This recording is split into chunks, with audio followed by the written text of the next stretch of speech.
मंडल commission की report पढ़े हो क्या? रोज पूछता हूँ, तो जब मैं पूछता हूँ तो लोग चेहरा देखते, चेहरा देखते मैं समझ जाता हूँ पढ़ा नहीं। तो मैं सोचता हूँ पूछ लूँ, देखा है क्या कम से कम? तो जब मैं पूछता हूँ देखे हो तो तब भी चेहरा देखते, तो पता चलता ना पढ़े हैं ना देखे। अच्छा, जब आपको जिस चीज से अधिकार मिल रहा है उसको आपने पढ़ा नहीं, आपने देखा नहीं, तो आप कैसे समझोगे मंडल कमीशन में हमारे लिए क्या क्या कहा गया था और कितना हमको मिल गया, कितना मिलना बाकी है?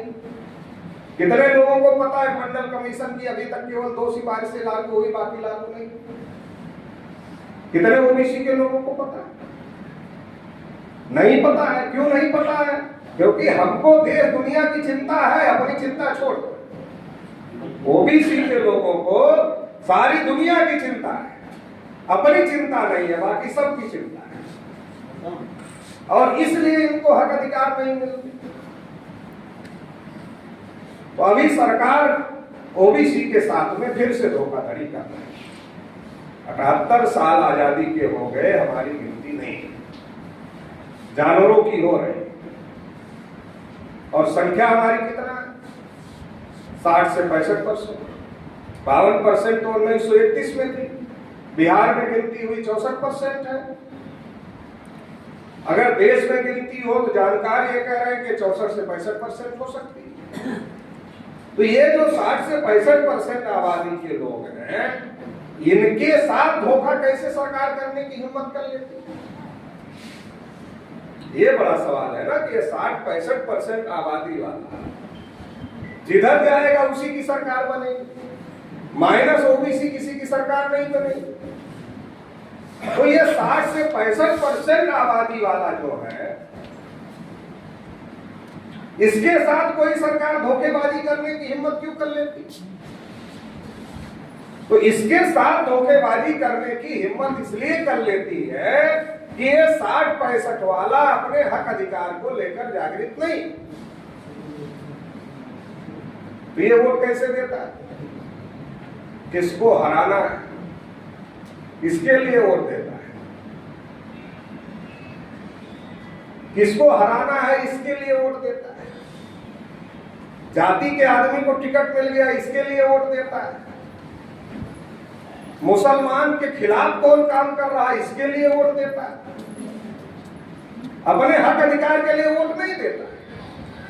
जब अपने हक अधिकार के लिए वोट नहीं देता है, जाति और धर्म के नाम पर वोट देता है, तो फिर क्या होगा? फिर वैल्यू क्या रहेगी? वोट लेने वालों को पता है तो जाति धर्म के नाम पर वोट नहीं है। हर जाति का नेता उसकी जाति में आता है और क्या कहता है? अपनी जाति पीछे रह गई, बाकी जाति आगे चली गई। मान लो ये मीटिंग ओबीसी की नहीं होती, बिरादरी की होती, तो इस हाल में जगह होती किसी भी बिरादरी की नहीं होती। इस हाल में जगह नहीं होती किसी भी बिरादरी की मीटिंग। लेकिन ये मीटिंग ओबीसी की है। ओबीसी को ओबीसी है ये याद ही नहीं रहता कि ओबीसी ओबीसी है। हर जाति का नेता उसकी जाति में आता है और कहता है कि सब जाति आगे चली गई है, अपनी ही पीछे रह गई, इसको आगे ले जा। तो जाति का आदमी सोचता है कि अब उसके पास कोई डेटा तो है नहीं, डेटा नहीं है। गांव के आदमी के पास डेटा कहां से आएगा? पढ़े लिखे आदमी के पास नहीं। तो वो सोचता है सही में सब जाति आगे चली गई, हम ही लोग पीछे रह गए। तो अब नेताजी आए हैं, आगे ले जाना चाहते हैं, तो नेताजी का साथ देना चाहिए। फिर नेताजी जाति की बात करके गोलबंद करते, और गोलबंद करने के बाद में फिर नेताजी अमित शाह की तरफ जाते हैं, कहते हैं हमारी जाति के इतने लोग हमारे साथ हैं, अभी कितना मिलेगा, टिकट कितना मिलेगा हमको, हमारी बीवी को, हमारे बेटे को, इतना तो कम से कम मिल जाना चाहिए। अगर इतना देते हो तो हमारी जाति के इतने लोग हमारे साथ में हैं, इनका सपोर्ट आपको मिलेगा हमारी जाति वाला।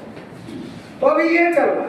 अभी एक मंत्री जी 2-4 दिन पहले रो रहे थे स्टेज से, आप लोगों ने देखा हो। अब मंत्री जी सरकार में है, 2 कार्यकाल पूरा हो रहा अब सरकार में रहने के बाद रो रहे, अरे भाई रोना ही है तो सरकार में काहे के लिए हो, सड़क पर रो, सड़क पर लड़ो, कम से कम सरकार चलाने वाले लोग डरेंगे। समर्थन भी कर रहे हो, रो भी रहे हो, तो कैसे सुनेंगे आपका भाई? मंत्री हो तो मंत्री हो और उसके बाद रो रहे हो। अगर सरकार में हो तो समाज को अधिकार दिलाओ। अब सरकार में जाकर भी अगर रोना ही है तो फिर सरकार में गए ही क्यों? तो ये ओबीसी के लोगों को एक तो जाति के नाम पर बहकाया जा, दूसरा धर्म के नाम पर बहकाया जा। क्योंकि जनगणना क्यों नहीं हो रही? जनगणना क्यों नहीं हो रही? जनगणना इसलिए नहीं हो रही है कि ओबीसी को ब्राह्मणों के साथ गिना जा रहा है। तो इंपॉर्टेंट बात है, जनगणना बराबर क्यों नहीं करना चाहते? वो अगर जाति के आधार पर गिनती हो गई तो ब्राह्मण की भी तो गिनती होगी, तो 3.5% है। अब 3.5% है तो हिंदू के नाम पर वो कहता हम बहुसंख्यक है, वो हिंदू के नाम पर कहता हम बहुसंख्यक है 3.5%। मुसलमानों का 5 गुना ज्यादा अल्पसंख्यक ब्राह्मण है। अगर मुसलमान को 15% मान लीजिए तो ये 3%, तो 5 गुना ज्यादा अल्पसंख्यक है। और इसलिए गिनती नहीं हो रही है। और ये साजिश आजादी के बाद से लगातार चली आ रही। अंग्रेज करते थे, जब सबको वोट का अधिकार मिल गया तो ब्राह्मणों ने सोचा कि अब भारत पर हमारा कब्जा कैसे हो? हमारी संख्या तो 3.5% है और 3.5% लोग अपने वोट से तो गांव में सरपंच नहीं बना सकते। जब वो अपने वोट से गांव में सरपंच नहीं बना सकते हैं, प्रधानमंत्री कैसे बना? तो ब्राह्मणों ने सोचा हिंदू बन जाए। पहले ब्राह्मण हिंदू नहीं मानते थे अपने को। हमारे बहुत लोगों को, भोले भाले लोगों को पता नहीं है, ब्राह्मण हिंदू नहीं मानते थे अपने को। इतिहास की किताब निकालो और पढ़ो कि जब जजिया कर मुगलों ने लगाया तो ब्राह्मणों ने जजिया कर दिया कि नहीं दिया? मुगलों का महल घेर लिया और कहा हम हिंदू नहीं है। ब्राह्मणों ने रामायण लिखा, महाभारत लिखा, गीता लिखा, वेद लिखा, पुराण लिखा, श्रुति लिखा, स्मृति लिखा, कहीं हिंदू नहीं लिखा। आज सबसे बड़े हिंदू ब्राह्मण, इतने बड़े हिंदू थे, इतना ग्रंथ लिखा, कहीं पर हिंदू नहीं लिखा। आज कैसे एकाएक ठेकेदार हो गए? और जब मुगलों ने जजिया कर लगाया तो ब्राह्मणों ने मुगलों का महल घेर लिया, कहा हम हिंदू नहीं है, हम नहीं देंगे। दयानंद सरस्वती ने कहा हमारे यहाँ हिंदू नहीं है, ये मुगलों के द्वारा दिया गया है। ब्राह्मण क्यों मना कर रहे थे? ब्राह्मणों को समझ में आ रहा है। क्या समझ में आ रहा है? आप इतिहास का किताब पढ़ो। इतिहास की किताब में क्या लिखा है? सिंधु से हिंदू बना और हिंदू से हिंदू बना। सिंधु से हिंदू का मतलब क्या है? जो सिंधु के पास रहने वाले लोग थे तो मुगल सा का उच्चारण सा नहीं कर पाते थे, तो हा किया, सा से हा बना, इसलिए सिंधु से हिंदू बना और हिंदू से हिंदू बना। इसका मतलब क्या? इसका मतलब है हिंदू कोई धर्म नहीं है, ये कोई धार्मिक शब्द नहीं है, ये भौगोलिक शब्द है। कैसे?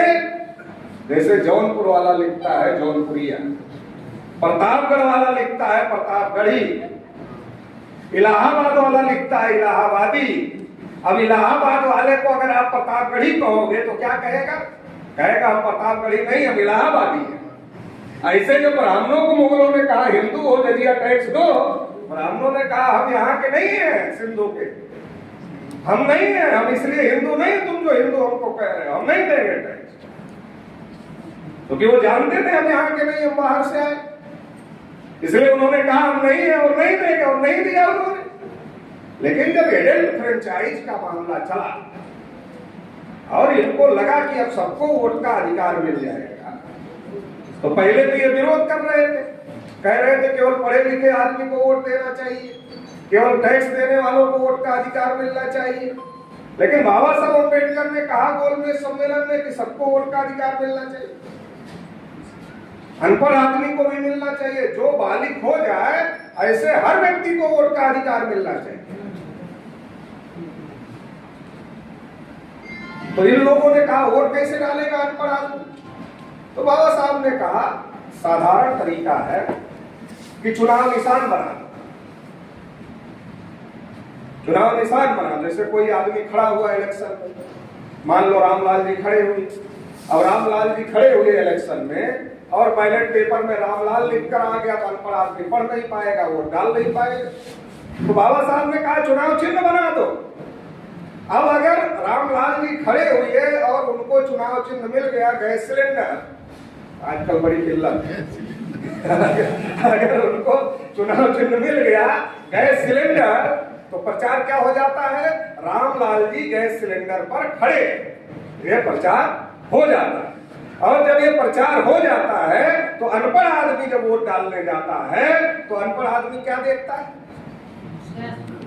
उसमें मशीन में देखता सिलेंडर कहाँ है, उसको रामलाल नहीं पढ़ना आता है, लेकिन सिलेंडर वो आंख से पहचान लेता है और वो सिलेंडर पहचान कर मोहर लगाता, बटन दबाना है तो बटन दबाता है और वो वोट रामलाल जी को पहुंच जाता है। तो ये व्यवस्था बाबा साहब अम्बेडकर ने दी। तो इन लोगों को लगा जब सबको वोट का अधिकार मिल रहा है तो फिर हमारे लिए खतरा है अगर हम सही बात बताकर वोट मांगे। सही बात क्या है? अरे भाई हमने ओबीसी के लोगों को शूद्र बनाया, शेड्यूल कास्ट के लोगों को अछूत बनाया, आदिवासियों को जंगलों में रहने के लिए मजबूर किया, इसलिए हमें वोट दे दो। कोई देने वाला नहीं। ये सही बात जानकर कोई वोट देने वाला? सही बात जानकर कोई वोट देने वाला नहीं। तो जो कल तक अपने को हिंदू नहीं मानते थे वो हमारे गली मोहल्ले में आना शुरू हुए और कहा तुम भी हिंदू, हम भी हिंदू, गर्व से कहो हिंदू, जात पात की करो विदाई, हिंदू हिंदू भाई भाई। और जब यूजीसी जैसे कानून आते हैं तब हिंदू गायब, हम ब्राह्मण हैं और तुमको कोई अधिकार नहीं मिलना चाहिए। तब हिंदू हिंदू भाई भाई का मामला खत्म। जब तक वोट लेना, मैं क्या कहता, 3 समय हम लोग हिंदू होते हैं, चंदा देने के लिए, वोट देने के लिए और मुसलमान से लड़ने के लिए। 3 टाइम फिक्स है तब हिंदू। बाकी आप चौराहे पर जाकर पूछ लो भैया क्या हो, नहीं कहेगा हम हिंदू।